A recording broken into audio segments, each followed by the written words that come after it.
This is the final Ballantine's True Music series episode, and I get to end it off with the master himself, Kid Fonque. In this session, he'll be in the hot seat, and he'll be chatting to me, radio presenter, colleague, and friend, Nick Hamman. Today, I get to take you guys through his true music journey, find out what he enjoyed most about the series, and talk about the vital part he's played in South Africa's electronic music and club culture. Alan, I'm really happy that you asked me to do this, and I'm honored that you asked me to do this as well. I've been watching all the Stay True Music series with Ballantines interviews that you've been doing, and I think what's cool and important about it is that it's a rare opportunity to document in long form stories about South African artists and creators, and I think you've done a fantastic job so far, and I hope that I can do an all right job interviewing you. I think you're going to smash it. So I was thinking about this because, I think you're sort of somebody you're a household name of the underground, right? And you're somebody who, as much as is a DJ and a producer, you're also a father and you're a husband, and you're somebody who music is 100% of your life in every way. So if you're not working, you're still involved in your passion. Sure. It's your entire being. And now you have one of the most popular Sunday shows on Radio Selective Styles, where you, every Sunday, give South Africa the latest and best in things that are going on in your world.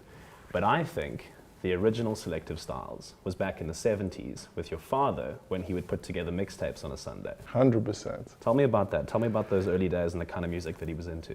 Oh man, it was just so like, our household was just music, and it was just anything that my father felt. So I mean, if he was always trying to discover stuff. So I mean, there was no real internet. He was buying music magazines, and he comes from like that era of Woodstock and the hippie kind of generation. And he essentially looks like one. He's got a big beard and long hair, and it was just this.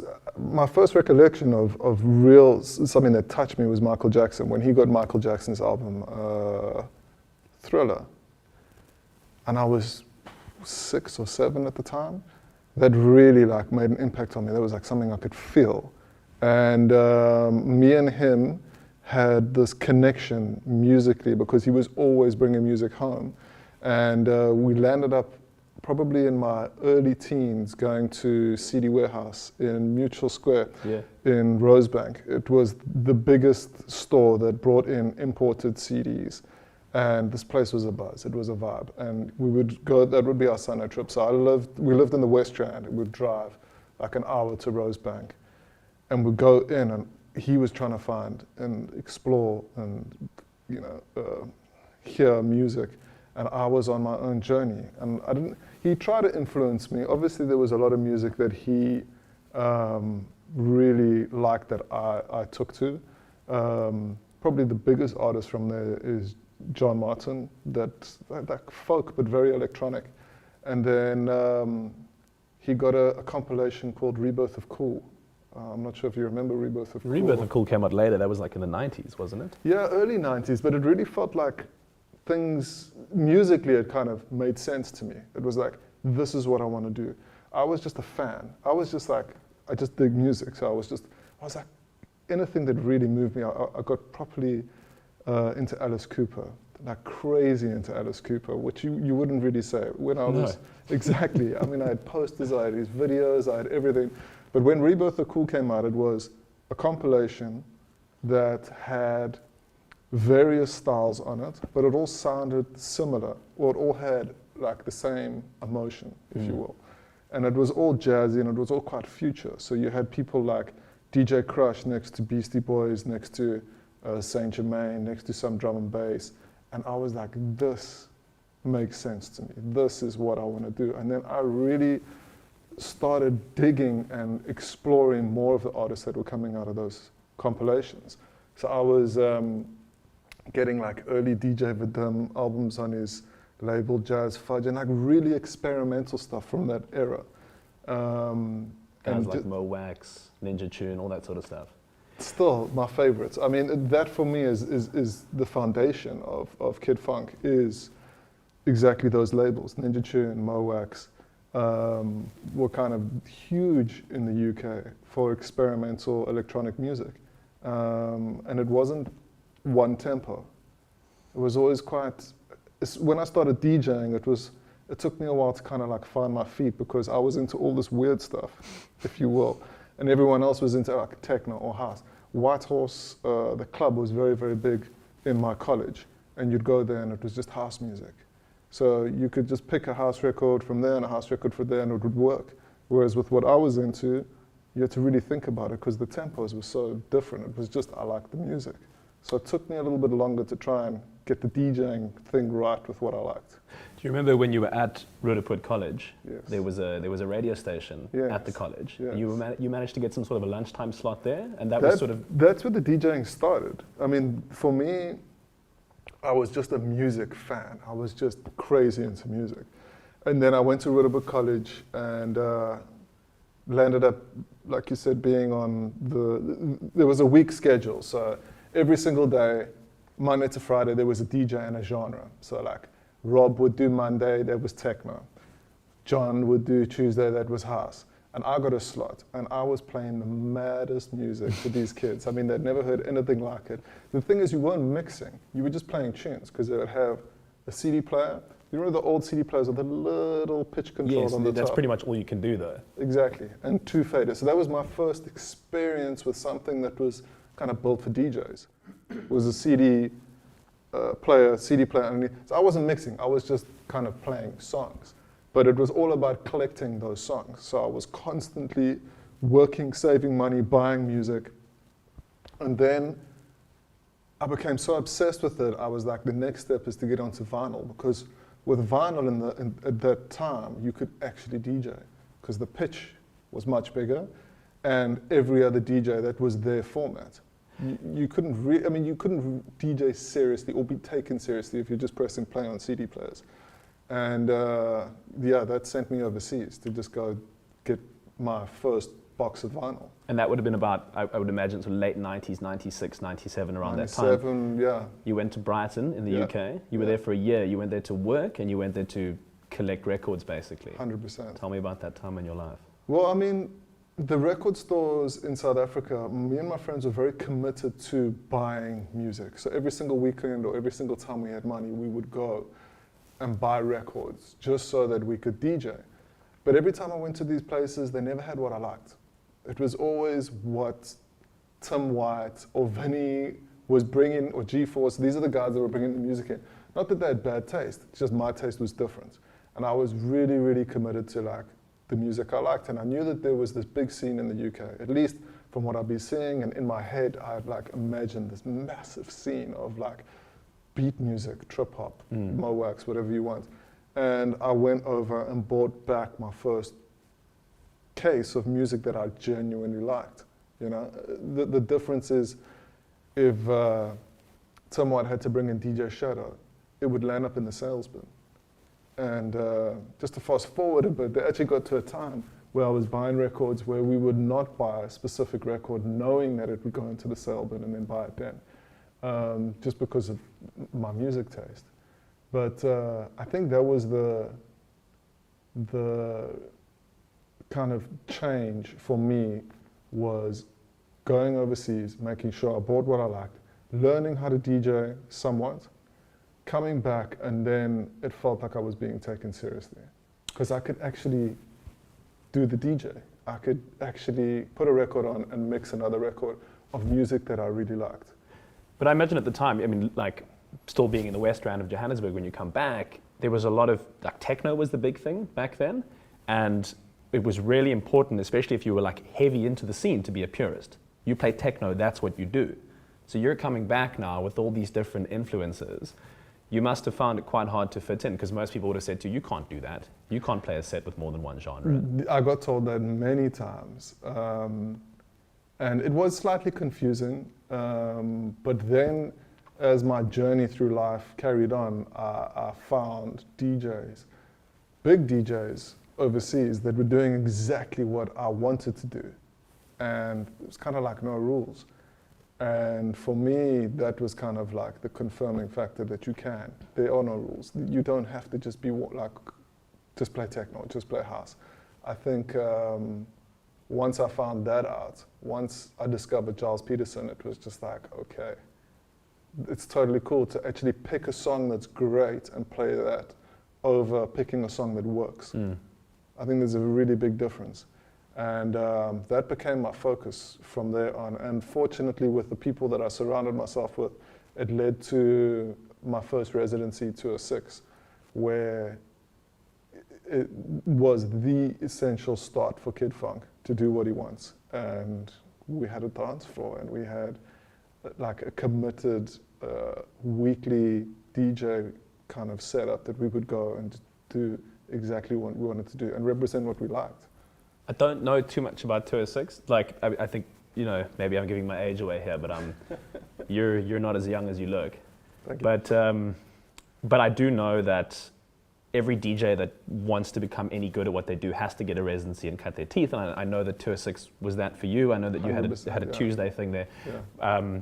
But my understanding of the story is that you and a guy called Scott Smith basically had to beg the owner to let you to sort of set up your own kind of a party. Is that right? Yeah, there was, so Scott was playing techno, and I kind of grew friends, him and Sean, because they had turntables. I didn't have turntables. I had great records, but I didn't have turntables.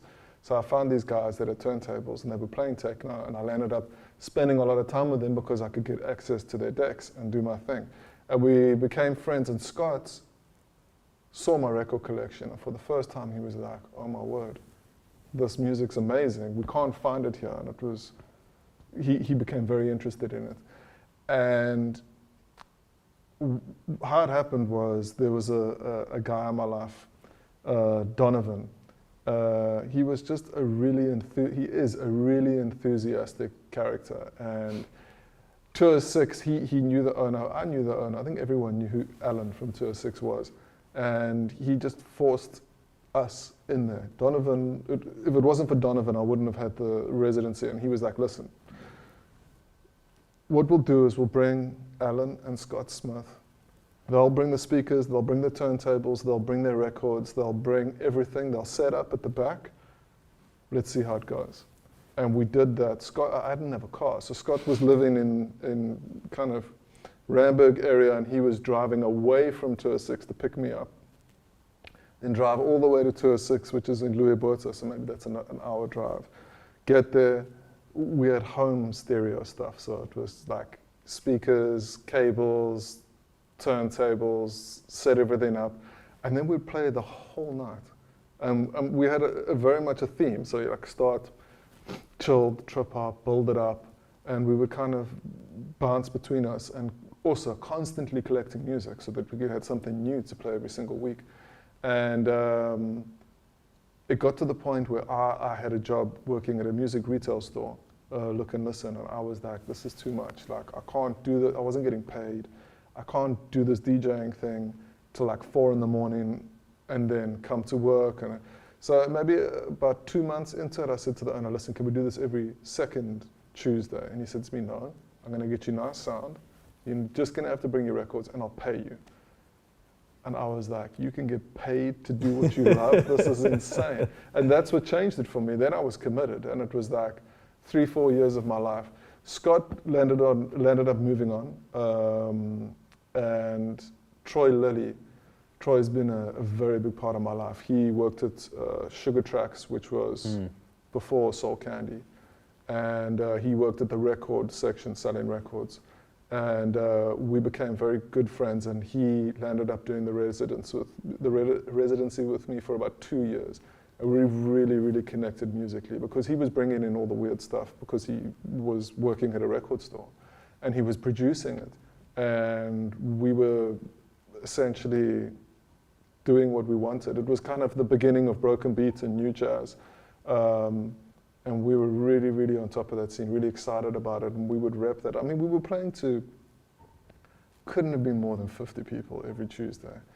But the fact is, it was a courtyard at the back of a club that held maybe 300 people inside. So we would get the people coming to have a smoke or a drink or whatever, and then we kind of created a community around what we were doing at the back. Do you think that younger DJs are losing out on not having as much of a culture of playing 3-4 hour sets? as was the case back in the day? To be honest, it's not something I really think about often. I think the scene has changed a lot. I think, I just, in my head, I think about so many different things, because back in those days, I wasn't in the commercial space at all.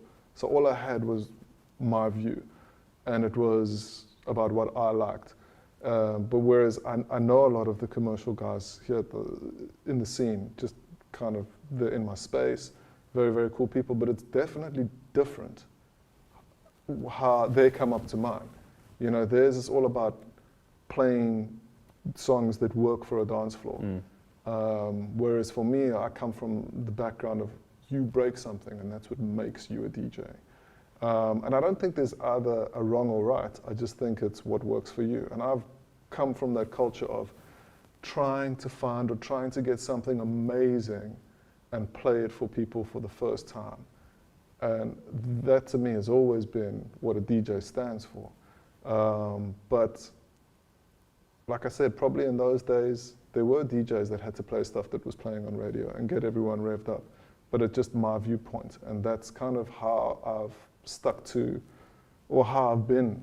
I mean, that's what, 20 years ago. And I'm still trying constantly to find something to play someone and for them to go, wow. And I want to be the person that breaks it. And I think it's just a different mindset. I think it's a different type of DJ. And there are so many different types of DJs. But the longevity, the length of sets, I think it's very much my age group.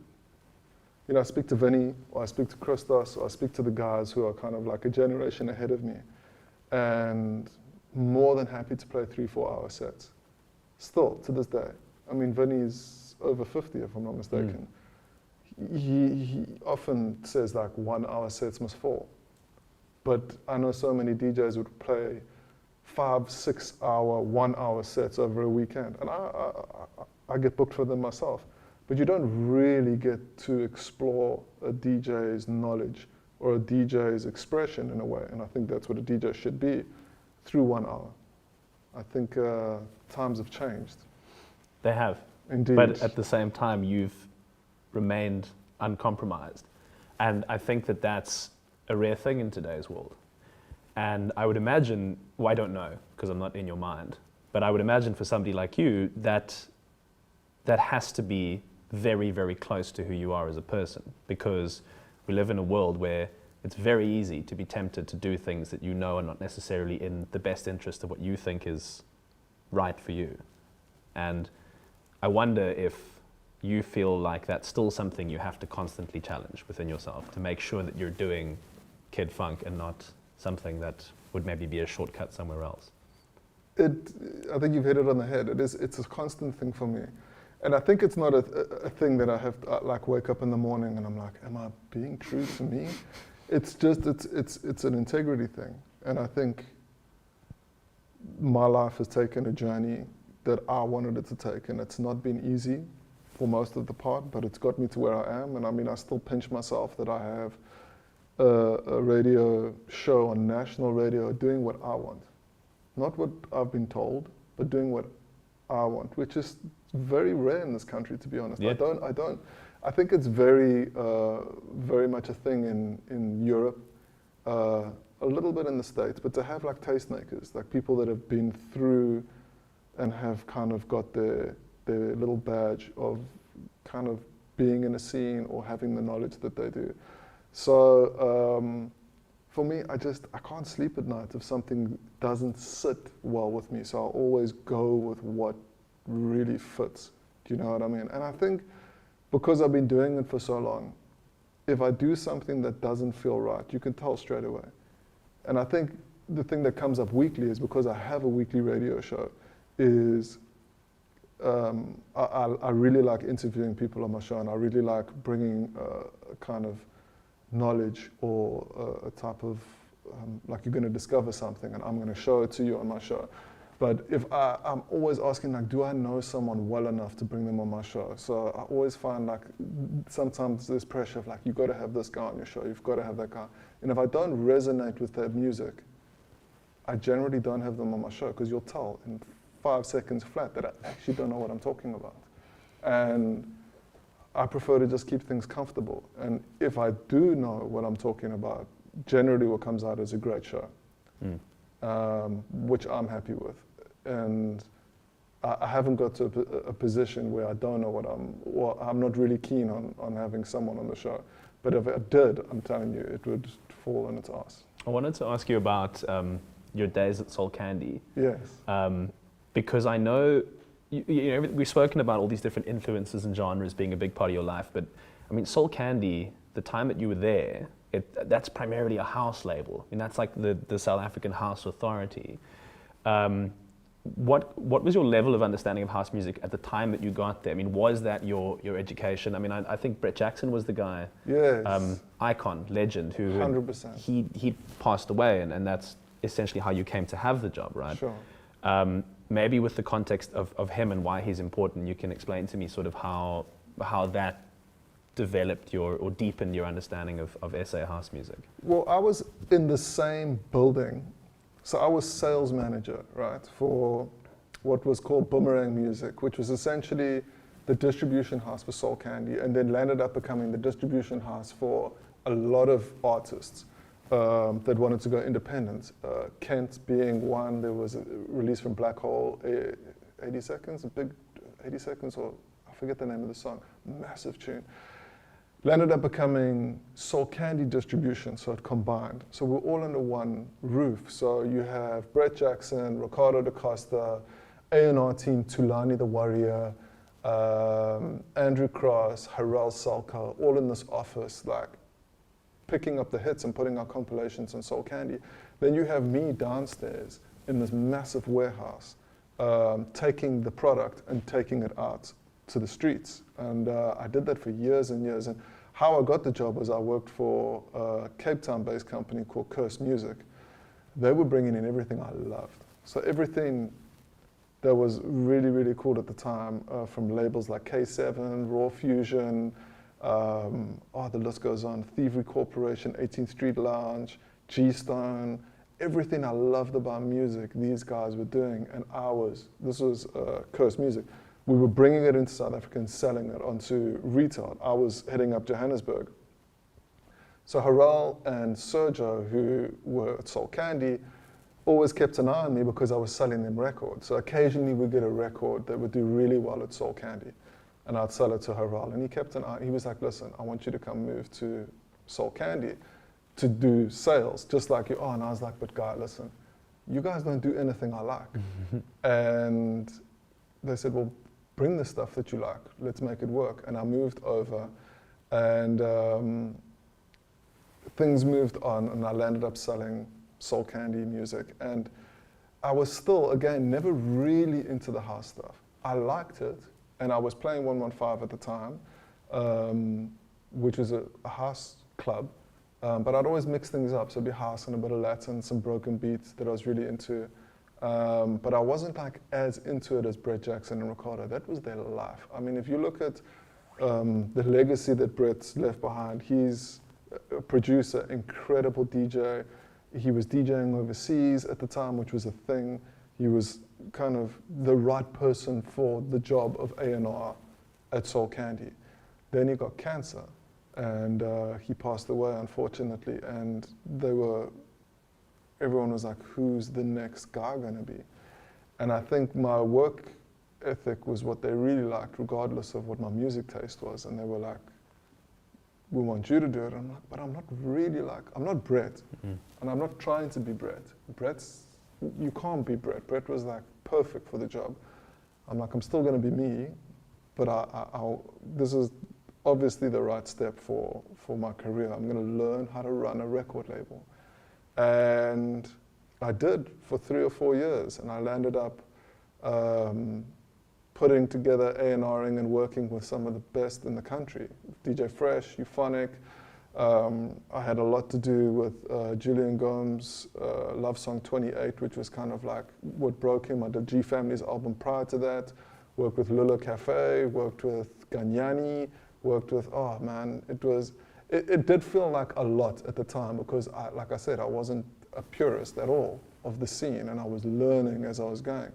But as things went, I became good at it, and I enjoyed the creative side of it, like putting together videos and conceptualizing artwork and whatever. And my knowledge of house grew, as it would. I mean, you are what you surround yourself with, and I was just surrounded by deep house records the whole time. And I had opportunities to do Kid Funk stuff at Soul Candy, which I did, but I always ended up doing it my way. And I would always make sure that I didn't overstep because of my position. So I couldn't put like a 50,000 Rand budget into a Kid Funk project when I'm working on like a G Family album, because it would clearly be kind of Conflict taking the of piss. interest. Yeah, conflict of interest. And I didn't, I was very, very aware of it. So it always kind of left me as Kid Funk on the back burner and doing my job as the focus and moving forward with what I needed to do. But it was an incredible learning experience. Who I am today in regards to the music industry comes from the knowledge that I got at Soul Candy. And what do you think it taught you about how to brand a DJ? Wow, yeah, it's crazy, man, what you can do. There was a lot of thinking around just throwing money at projects, and sometimes it worked and sometimes it didn't. But there was, at some points of Soul Candy, there was ghost producers chilling in the back who would churn out music and give it to artists. And that artist would blow up off a song. And it turned into a machine. I never, for me as Kid Funk, that's why I had to kind of wear two different hats. I understood how the machine worked and I knew what the job was to do, but I never really wanted to fall into that. I always wanted to do what I wanted to do, which was always a little bit different from what Soul Candy was about. But they had some really, really good successes. Like Mikasa was probably one of the biggest. And the idea was to kind of replicate that, which it didn't work always. But it definitely taught me how to be a brand. I mean, I think one of the biggest, smartest brands to come out of Soul Candy, or someone that I was not close with, but I could watch and see how he does his thing, is Euphonic. Sure. Euphonic knows how to work a brand. And very interesting to be in that space and see how people do things and adapt it to what works for you.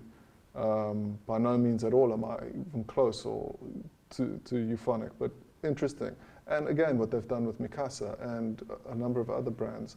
So yeah, like again, I think it all just comes down to probably one of my biggest learning experiences was almost just, although I was the label manager, just kind of seeing how everyone does their thing and learning the industry and learning how this whole big South African dance scene works. Because I didn't know the difference between Afro Tech and Deep House when I started, but I mean, I know everything now. So yeah, incredible experience for me. And obviously after, just shy of half a decade of you being there, Soul Candy came to a close. But I remember a time, this would have been early noughties. There was a dance label, USM was its name. Oh yes. And you put out Lounge of the World, Sella del Mundo. Sella del Mundo, yes. Right? Yes. And I mean, that became pretty big. Like that did a lot for brand Kid Funk initially, right? And it was, I almost felt like I was too young for it because I didn't expect it to do that well. I got asked, Erica Al and I were very good friends, and she worked at USM Records, and I was doing a lot of Latin, a lot of broken beats, a lot of bossa nova,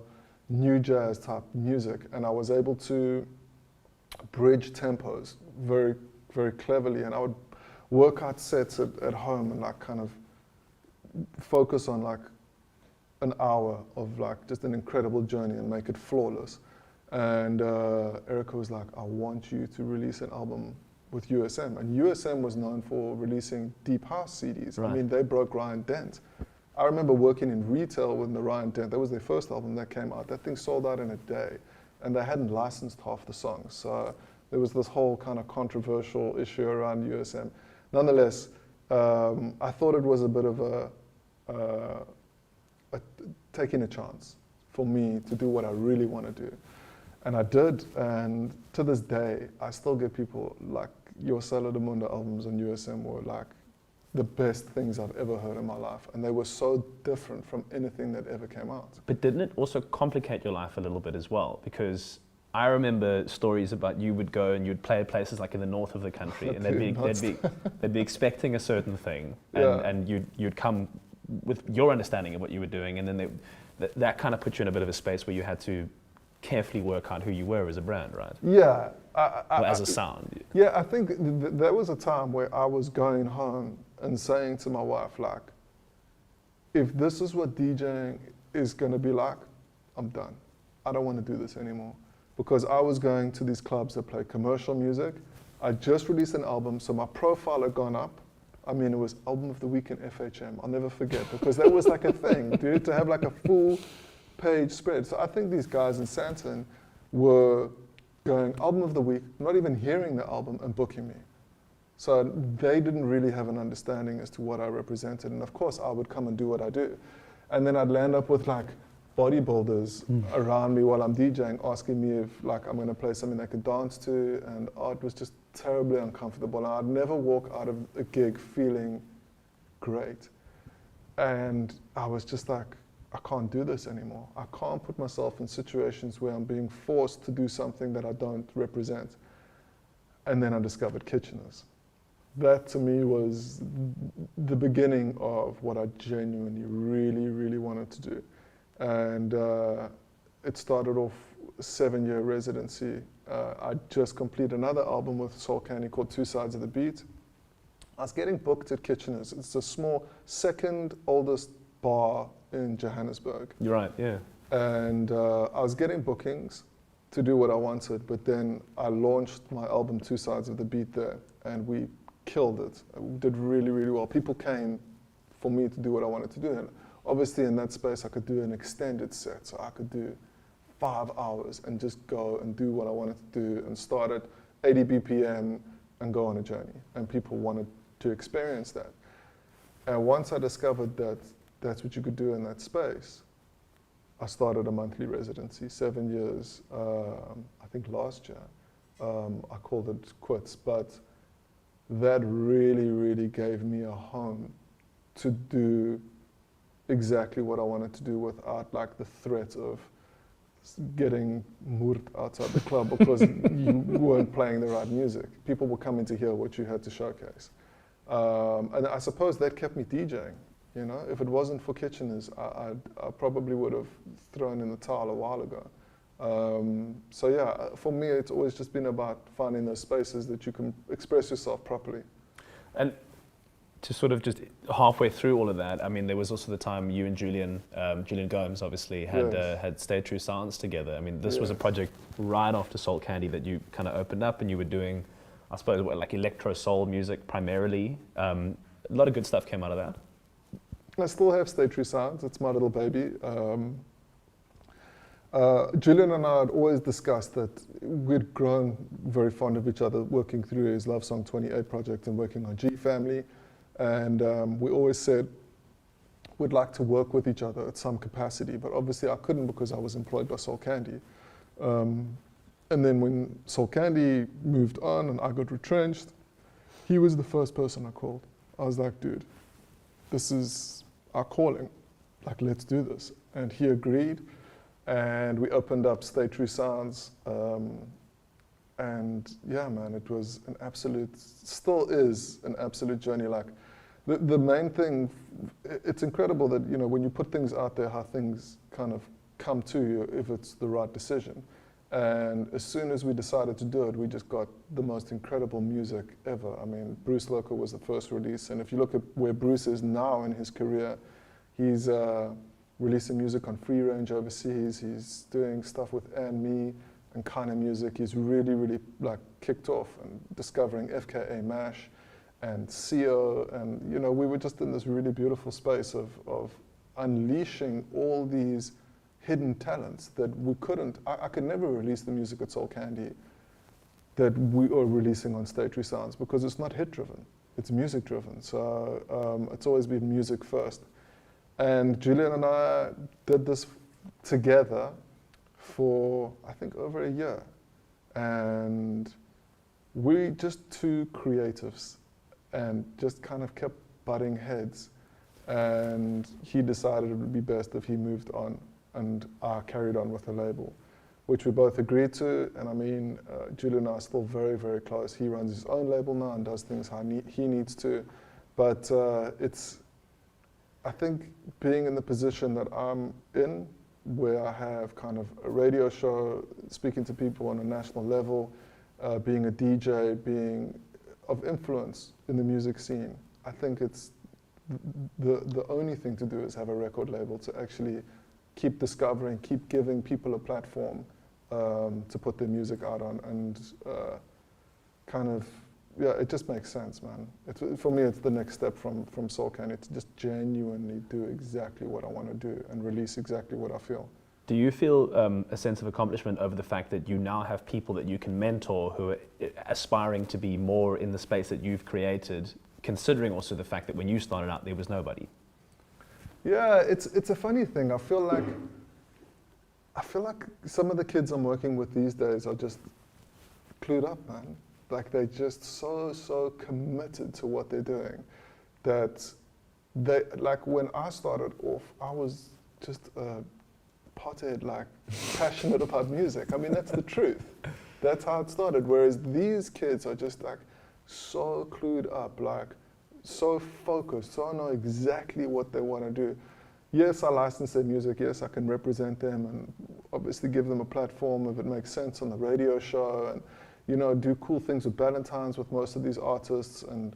But most of the time, not all the time, but most of the time, the guys that are doing well are the guys that are just really, really committed, like young 20-year-olds that have woken up and been like, I mean, I still think it's incredible, the story of Pierre Johnson, where he's just like, I'm gonna spend a year and learn production. I'm not doing anything else. That's what I'm gonna do. And you look at where he's at. I mean, I could never have done that at his age. I was too all over the place. And these guys are really making it. They're really like breaking down and waving our flag on that independent music level, because I think South Africa has broken out overseas more in the commercial aspect. Whereas kind of I think overseas for GOM is underground for them, whereas here it's relatively commercial. I think the music that I'm releasing through State True Sounds is the genuine underground of what's going on in South Africa, and these guys are finally breaking some doors down overseas, and I'm hoping that we can keep doing that. Do you find that that's a tricky space to be in? Because right now, the world is super stoked on Africa, right? But in my perception of what goes on a lot of the time, the world wants to mine and commodify Africa. So they need something that's different, but it can't be too different. Right. So it has to fit a certain idea that they're vaguely used to. And then what the downside of that is, what can happen is once they're bored of this cycle of African influenced music, they'll go elsewhere. So they'll go back to Latin America, or they'll mine pop from within their own country. I mean, that's how the cycle of culture works. But if you're somebody who's uncompromisingly been on the, for lack of a better word, so-called underground, where I would argue from my perspective there is better music being made in the sense that it's true to artistic discipline far more than it is trying to pander to a trend. Do you find that it puts you in an interesting perspective in terms of how your music, or the music that you're surrounded by, is getting perceived globally? I think that this is something that comes up often, is that there's this whole, anything that comes from South Africa has to be African. So lots of drums and African singing, vernac, or whatever. Whereas the music, I'm not looking for anything particular. I'm looking for something that moves me, which is generally not that. Occasionally it might be. It depends on the production. But you're exactly right. Trying to get something into a space that already exists. So Bruce Loco is making somewhat of a wave overseas, a small ripple, but I think he would do far better if it was more African. So I sampled Dave Martian's last EP that he did with Stay True Sounds with a European company, and they got back to me and they were like, well, it would do a lot better if kind of you leaned it more towards an African style. They pointed to an African artist. And I discussed it with Dave, and we're both just like, can't we just be music? can't we just be the same platform and as the rest of the world? Whereas you make it, those come from your influences, and sometimes tribal drums and village people aren't your influences. So that's what you put out. But there is this huge expectation for success to come out of Africa must have those elements. So nothing's going to change on my side when it comes to licensing music, and it's a slow process. You know, the label's been open for less than 3 years. I still find that very, very young. And if I look at the labels that are doing well on a global scene in the underground space, they've been around for over 10 years. So I think it's about being consistent, and I think it's about just putting out what you feel. And at some point, something's got to give.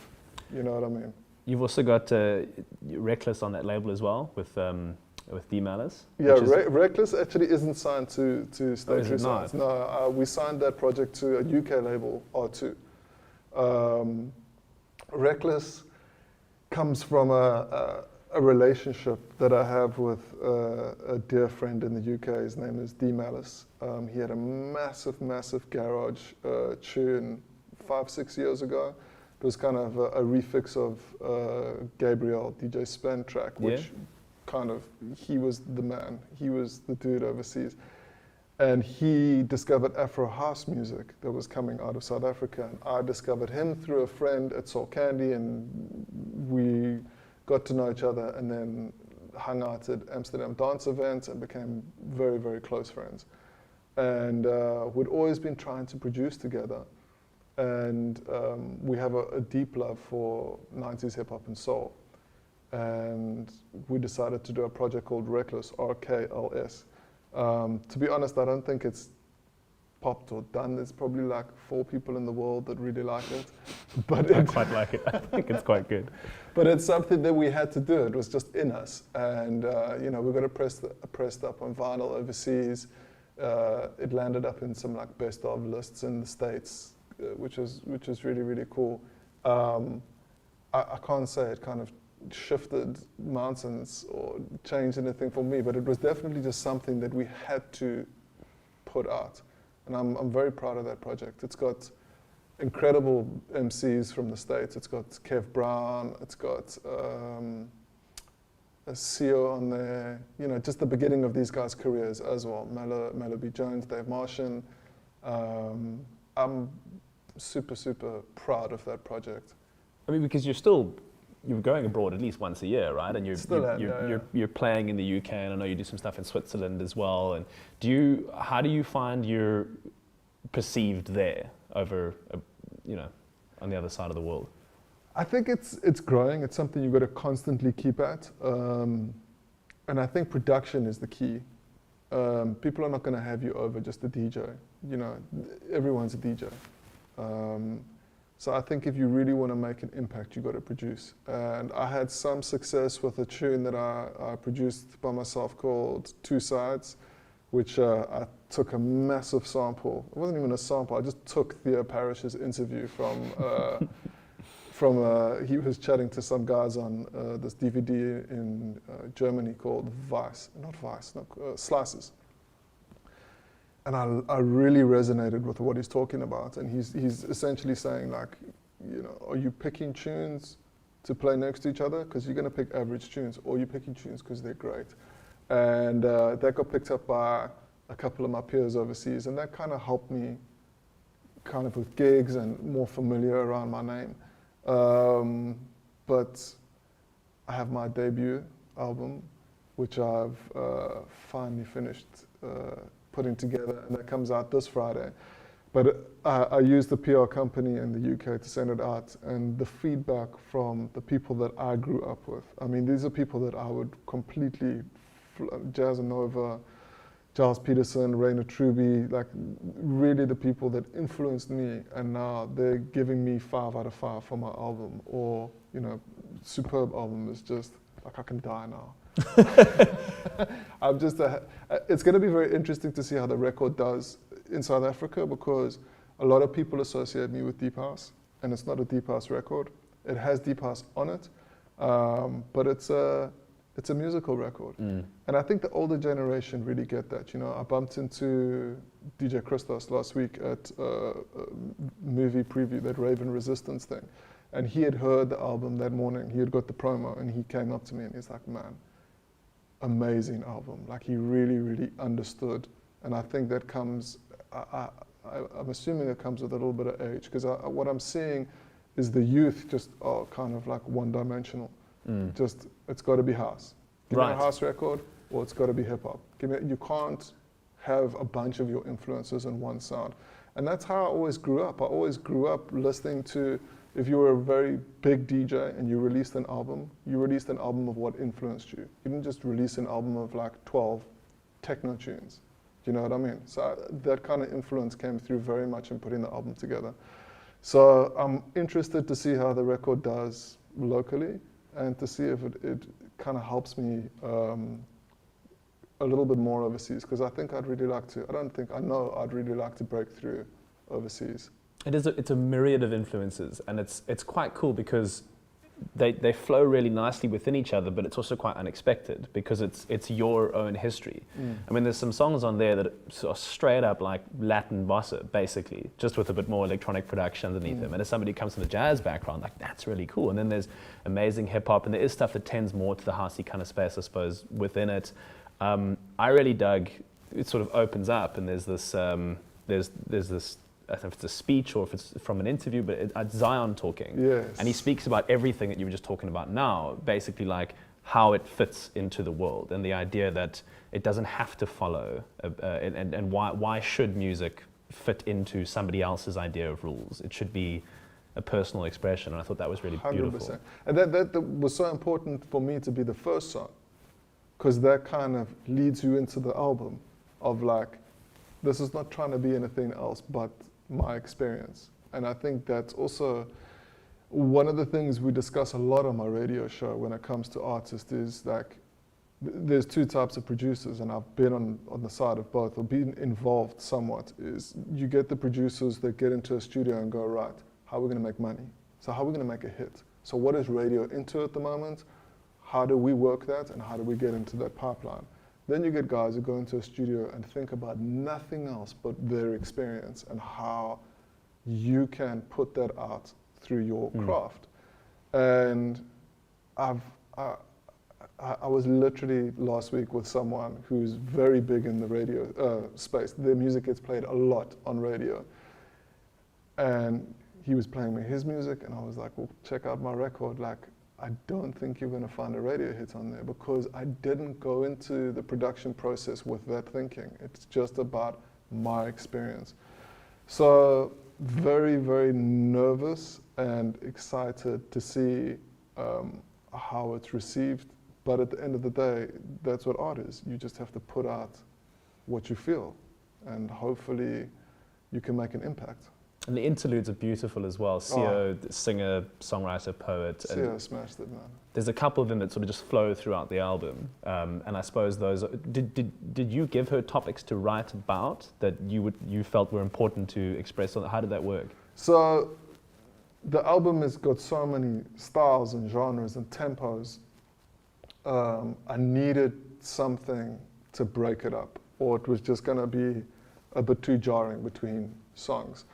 So interludes have always been a thing. I mean, I've always, being a music fan, you listen to albums and interludes and how it tells a story. Perfect example for me is Solange is not her record from this year, from 2 years ago. That's a story, man. I mean, I think that took like a good couple of years to make that, but she was very, very involved in making sure that one song led into another with a story, and the interludes really kind of were the glue. And I found it very important that I told my story of love for music and what I'm portraying in the record through these interludes. And Sio is just an incredible writer. So what I'd do is I'd give her music and make sure that it's not super long, like a minute and a half, and a theme. And she's a poet, and she can write, which not everyone's got that skill.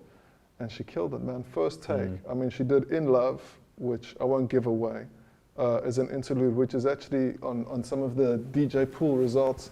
that's come across as like one of the strongest tracks, and it's an interlude.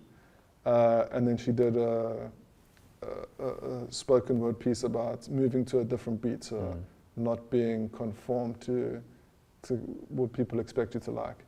And yeah, I can't wait for Sio's album. That's coming soon. Yeah, me neither. But I really think this project's good. I mean, I appreciate you allowing me to listen to it before it came out. And I think that obviously you're going to be super nervous about it and really anxious and wondering how it's going to go. Also because considering how long it took you to actually bring an album out, considering how long you've been doing this. I mean, I've put out a lot of records in my life, but they've all been comps. Your own. Exactly, my own thing. And I think it was going to be an EP. There were so many changes, and then it was just like, I need to put an album out. And like I said, the feedback that I've got from my peers, which does include a lot of my peers in this country, including Christos, Vinny, China, Sculptured Music, the list goes on, confirms that it's a good record, and that's made me happy. Then overseas, it's again, a lot of my peers, people that I grew up listening to their music, really enjoy my album. But I suppose to me, it's the nervousness of everyone in between. So we're going to see how that kind of, and I sometimes think I shouldn't really care, but I suppose I do. You know, I mean, it's impossible not to care at all. Yeah. I want to be able to represent what I do, and I want to be able to change people's perceptions, and I think that's what this record is. It's a brave record, especially in the South African dance scene, because I've put out dance records for, I don't know, 15 years. I've been at the forefront of putting other people's music out, and this is so not that. So I know what people will expect, and I know what I've put out. So there is that kind of nervousness as to it is very different to what people consume, but I'm hoping that can change people's perceptions and maybe allow people to be a little bit more open to lots of music. To sort of break the fourth wall down a little bit. So obviously before we had this chat, I checked out a lot of the other Ballantine State True Music Series interviews that you've done. Yeah. And for me, what was cool about it is that there's not a hell of a lot of long-form documentation of people's careers, South African artists' careers, who have incredible stories to tell. And I enjoyed that because, you know, one day when we're all said and done, this will be something we can look back on as like an archive, as a place to look at how people thought about things and where they were coming from and what they were about. And I'd sort of wondered what your experience of doing this has been like. It's been incredible, man. I mean, this is something that I really brought to my radio show, except you weren't seeing it. So it was very much like an audio experience. So every single week you would tune in and you'd be able to learn someone's story, someone's hardships possibly, and be inspired, and then followed by music. Whereas this was taking you to an environment where these people function, and these people make money, and these people kind of execute their craft. So having discussions with people that have not had a lot of documentation, who I believe and I know will be very big in the future, is important to me, and have these documented and filmed where I'm talking to someone like Pierre Johnson or FKA Mash or Cat LeCat, who I'm telling you now in 5 years' time are going to be household names. And like I got in there first and was able to, in a way, inspire some people through their stories. I know it's not been easy for some of these guys, but they're very dedicated to their craft, and they're very dedicated to showcasing and doing what they need to do to make themselves fulfilled, and I want to be able to tell those stories. So it's been an incredible platform for me to share people's stories, and more than that, just share what they do. It's becoming quite a big thing, obviously, with Boiler Room on a global scale, but a big thing in South Africa to be able to put on someone's DJ set and watch the whole thing. And this comes with that. It gets to showcase people's talents. I mean, there's Hit Refresh DSTV channel, which is DJs every single Friday. and that trends like within the top 3, just out of guys in a room with a camera DJing, and this is kind of like, excuse me, a little bit more, it's that with the backbone, with the story, with this is where I come from, these are my influences, this is why I do it. And it was a really nice balance of having the guys that are coming up and then talking to people that have been in it forever. So the discussion I had with Vinny was probably one of my favorites, because I got Vinny to tell stories that I'd never heard before, which I'm sure a lot of people have never heard before, you know. Stories of how he came up from Pretoria, going to the clubs in Johannesburg and being scared. And so it was a really nice balance, and I think inspiring for a lot of people in this country that want to get into this game. They've got to realize and see for themselves that these guys are not all glitzy and glammy. They're coming from the same place. They're just dedicated. And hopefully these interviews and these podcasts and these videos that we've put together can inspire a generation moving forward. Yeah, because, you know, as much as we're friends, I have an incredible amount of respect for what you've done. And I know, working in this industry, how difficult it is a lot of the time to do something uncompromisingly. It genuinely is.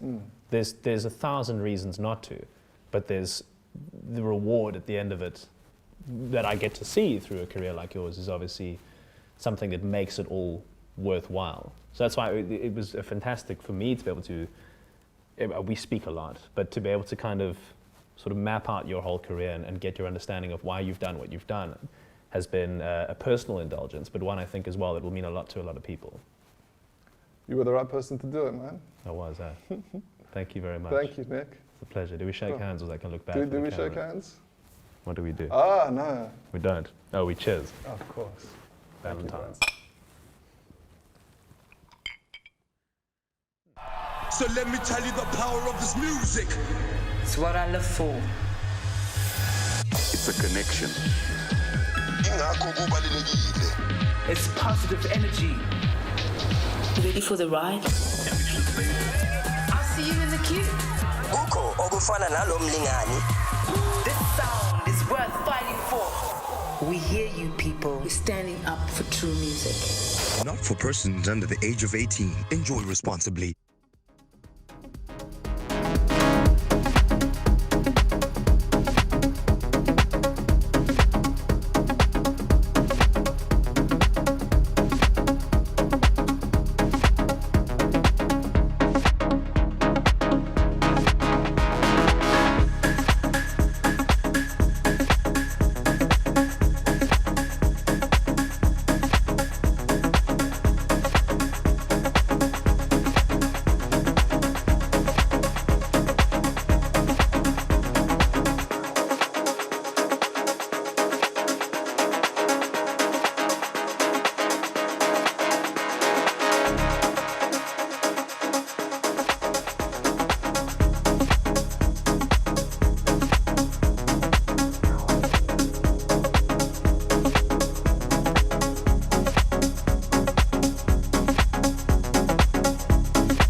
poisonous, poisonous illusions. How soothing were you when you say I could kiss all of my resistance goodbye. Goodbye, 'cause you looked it into me.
Forbidden, forbidden, drink from the foreign cup filled with a foreign lust.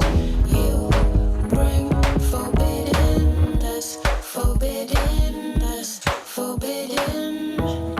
Drink from the foreign cup, bring forth a foreign lust.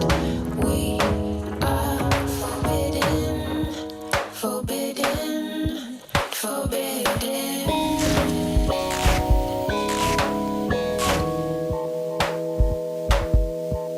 Forbidden.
we need to get to a place where we're undefined, where music is just music and it's not even about the genre, it's just about the feeling and just creating what feels good to you, you know. And I think that's what, especially youth coming up right now, the bedroom producers who are making great music, don't get caught up in what people tell you they think you should be making.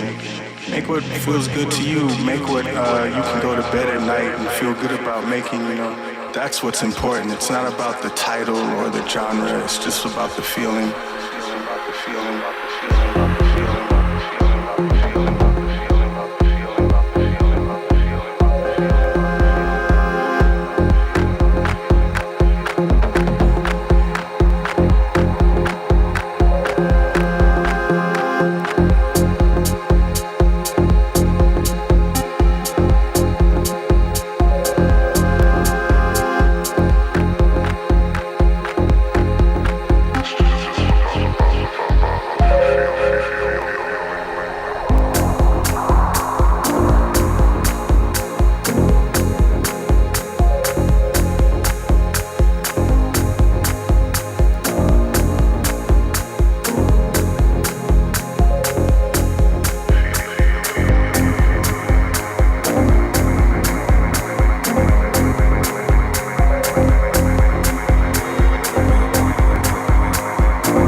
So bye,